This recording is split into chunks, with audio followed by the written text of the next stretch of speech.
For my part in this allegory, I'm not going to make the same mistakes my father made. Howard vanished from my mother's life before I was even in it, so when he sent me a letter a few days after Mum's funeral, it was the first I'd ever heard from him. Pity he was dead. Writing from beyond the grave must be a genetic habit in my bloodline. His letter contained a key, instructions, pleas for forgiveness. I figured the dead don't have much use for absolution, so I turned to his prophetic passing, which he inexplicably expected to come any day. Clearly averse to explanations, my father preferred to leave directions to a bank on Mayfair I'd never even heard of. In that bank was a safety deposit box in his name, and myself as executor. Of course, I went, as he knew I would. I discovered that despite the evidence, he'd been legally declared dead almost 30 years ago, and so the old book and collection of notes I found had, in the eyes of the law, been mine all this time. My father's instructions were to burn the documents, raise no further questions.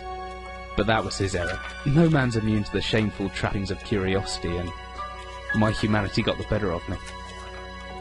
The university I taught at was world-renowned for two things: physics and linguistics. I represented the first, and the man who stood for the second was stumped by my recent acquisition. The book was indecipherable. The notes, however, showed a location somewhere in uninhabited northern Greenland.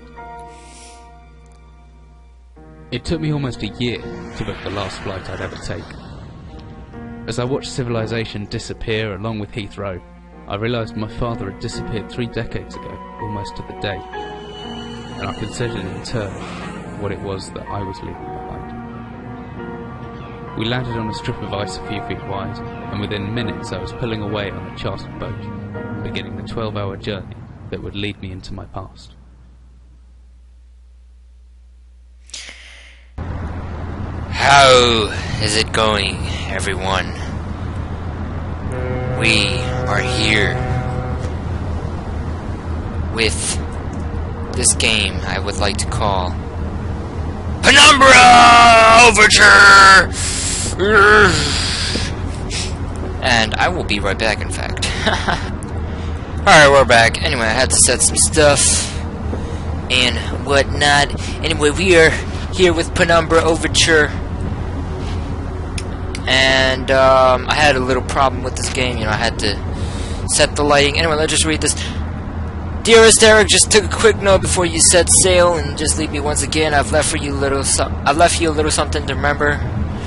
Me by the chest on the foot of your bed. I learned get to rest, but what does a fisherman life know about life at sea? I'll be praying every night for you to make it soon. Please don't be gone for 5 weeks. The last time I know in an accident, but I'll let you know I've washed these overalls of yours. I know you get them covered in sort of fish parts in no time, but I feel better knowing that had a wash. Before I forget, our Teckersons in the village have asked me to see if you'd be coming by to any tryout, but I said they were mostly out of the season.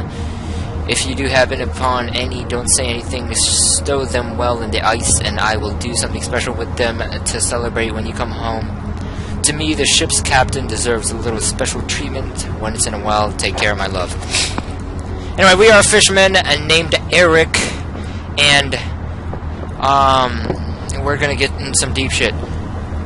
But anyway, I had a little problem with this game with the lighting and all. Like, it was all bright, and I still have a problem with this game. As you can see, if I right-click, everything goes all foggy, and then once I look around, it just disappears.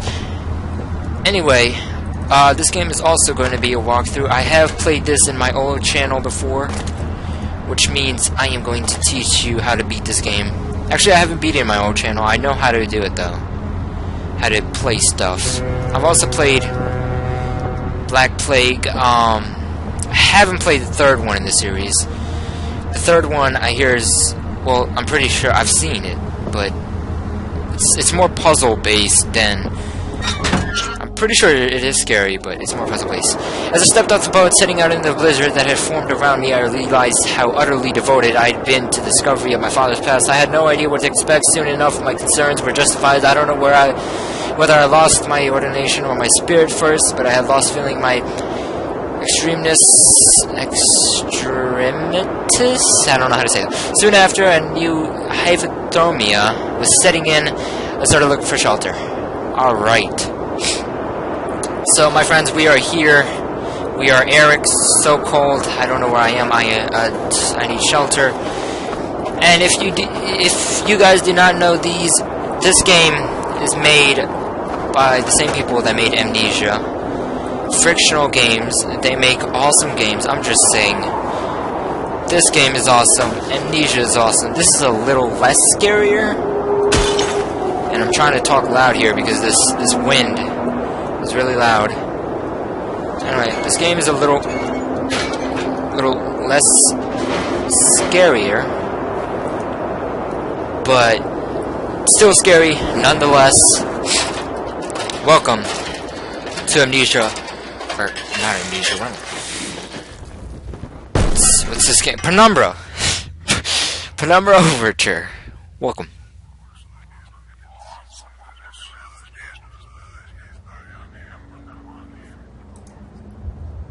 Anyway, yes. Jesus, my head, can't believe you fell that far and survived, although looking around, maybe I didn't see this place or whatever. Anyway, that's what happens when I right-click stuff and for like hints and stuff.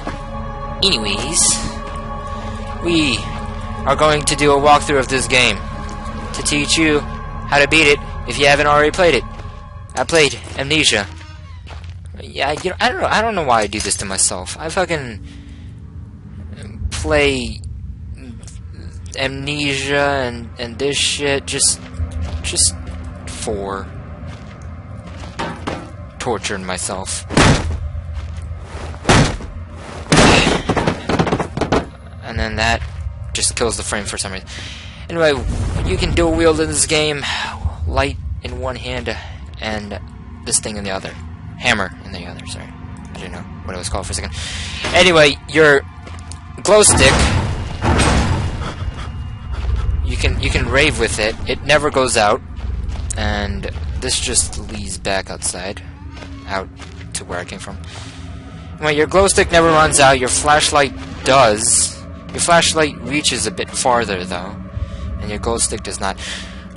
Whatever I was descending into, it was 100 feet below ground, protected by 2 solid metal hatches, located in a remote Arctic wilderness, and buried beneath the snow. I didn't know what to expect, but it made me feel something I hadn't felt since I was a child. I'd never given it much thought before, but I realized that our entire society is a network of safety nets, emergency services at the end of a phone line, health and safety in the workplace, friends, family, lovers, all there if something goes wrong, part of my carefully designed structure to prevent all but the most mundane of emotions. So once again, I felt like I did when I was in school, surrounded by a closing ring of older kids, knowing anyone that might help me, friends, parents, teacher, were too scared or too far away. Anyway, just like any other game, I'm probably gonna get stuck, even though this is a walkthrough. Anyway, F is flash. There could be anything living down here. Heroics are for Hollywood actors and fairy tales. I'm not taking any chances if I face it. Well, that's a second caution installed. My only chances right now. If anyone or anything hears me, I'd be best off staying low and out of sight until I know whether or not it's a threat. Crouching by pressing left control. That's just tutorial.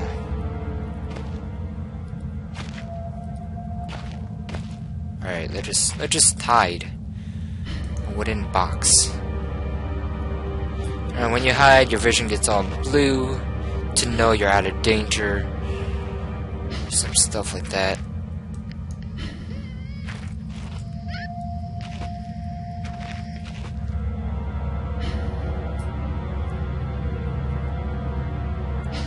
Whatever. I don't know if the monster comes right now, but anyway, in any horror game, there's always going to be puzzles, and even though this is a walkthrough, I'm always going to get stuck.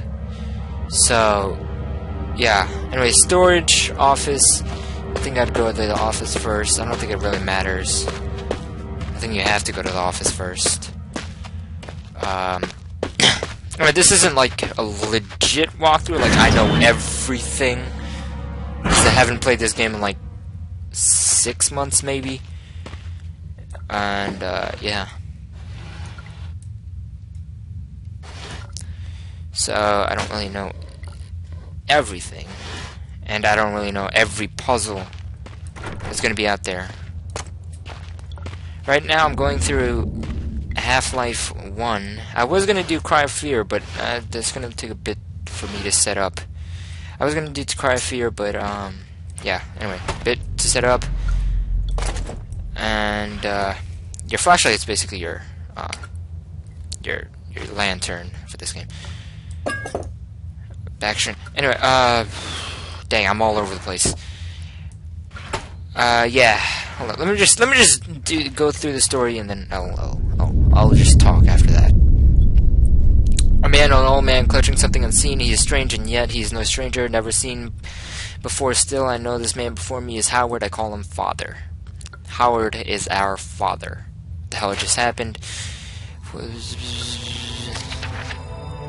Formula.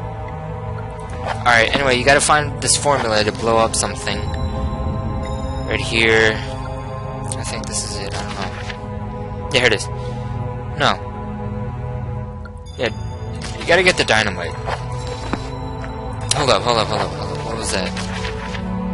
A pair of reading glasses? Oh, no. Never mind. Alright, anyway, going through Half-Life so I can do a walkthrough of that, hopefully. That game is actually surprisingly frustrating.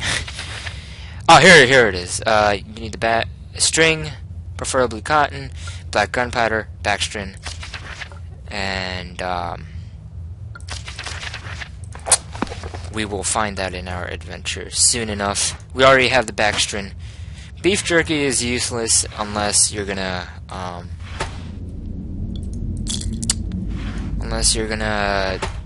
distract the dogs, which I never actually used. And this is going to be awesome because glow stick never runs out like the lantern does, so I don't have to worry about brightness. Oh, that scared me. I just definitely forgot about that. Oh, that scared me. And in fact, in this game, you can actually kill stuff. I'm not going to try. Probably die. Oh god, there he is. Better not stare it out. Anything within my field may panic me, and then I'm a goner. Anyway, this dog is a douchebag throughout the whole game.